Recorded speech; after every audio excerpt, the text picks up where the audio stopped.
শুকুৰবাৰে নিশা জিএমচিএইচত ৰোগীৰ মৃত্যুক কেন্দ্ৰ কৰি সৃষ্টি হোৱা উত্তেজনা সন্দৰ্ভত প্ৰতিক্ৰিয়া অধীক্ষক দেৱজিৎ চৌধুৰীৰ নিশা বিজয় দাস নামৰ এজন লোকক ভৰ্তি কৰোৱা হৈছিল গুৱাহাটী মেডিকেল কলেজ হস্পিটেলত তেওঁৰ ঘৰৰ মানুহে কোৱাৰ ধৰণে যুৱকজনৰ চিকিৎসা আৰম্ভ কৰা হৈছিল বুলি ক'লে অধীক্ষকগৰাকীয়ে যুৱকজনে খুৰাপান কৰিছিল কেইদিনমানৰ পৰা ৰোগত আক্ৰান্ত হৈ আছিল যুৱকজনৰ ৰোগ অধিক হোৱাৰ বাবে যিমান পাৰি চিকিৎসকৰ ফালৰ পৰা চেষ্টা কৰা হৈছিল বুলি ক'লে অধীক্ষক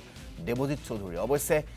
চিকিৎসকৰ ব্যৱহাৰৰ ক্ষেত্ৰত দুজন চিকিৎসক থাকিব পাৰে বুলি কৈ তেওঁলোকক প্ৰশিক্ষণ দি হেবৰু নাইকিয়া কৰিবলৈ চেষ্টা কৰিম বুলি ক'লে অধীক্ষকগৰাকীয়ে কালি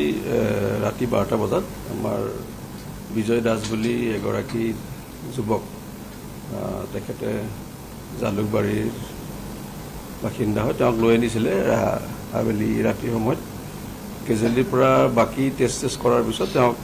আমি ডায়েগনচিছ কৰিলোঁ বা যোনখিনি তেওঁলোকৰ ঘৰৰ সতীৰ্থই ক'লে হিষ্ট্ৰী দিলে তাৰ মতে আমাৰ লোৱাৰ ৰেছপিৰেটৰী ইনফেকশ্যন কেইদিনমানৰ পৰা হৈ আছিলে বুকৰ আৰু তেখেতৰ কলা পায়খানা হৈছিলে তেখেতে একচুৱেলি মদ্যপান কৰি থাকিছিলে তো তেওঁ আমি এলকহলিক লিভাৰ ডিজিজো আছিলে লগতে হেমাটেমেচিছ যোনটো ব্লাডটো ওলাই গ'লে হয় লগতে গা চা ফুলি আছিলে তাৰমানে কেইদিনমানৰ পৰা ৰোগত আছিলে চাগে ঘৰত চাগে কোনো কোৱা নাই বা চোৱা নাই তো অহাৰ পিছত আমাৰ যোনখিনি কৰিব লগা কৰিলে কেজেলিৰ পিছত আমাৰ ৱাৰ্ডলৈ লৈ যোৱা যায় আৰু তাৰ পৰা আমি ইমাৰ্জেঞ্চি ICU জেনেৰেল ICU আমাৰ মেডিকেল ICU গোটেইবিলাকতে আমি খবৰ লোৱা গ'ল কিন্তু ভাগ্যক্ৰমে তেখেতৰ মানে আমি বেড খালি নাপালোঁ আৰু বাকী যোনখিনি দিব লগা আছিলে আমাৰ গোটেইখিনি দিছিলেই কিন্তু তেওঁৰ যিহেতু বেমাৰবিলাক বহুত আছিলে আৰু বহুত ক্ৰনিক বেমাৰ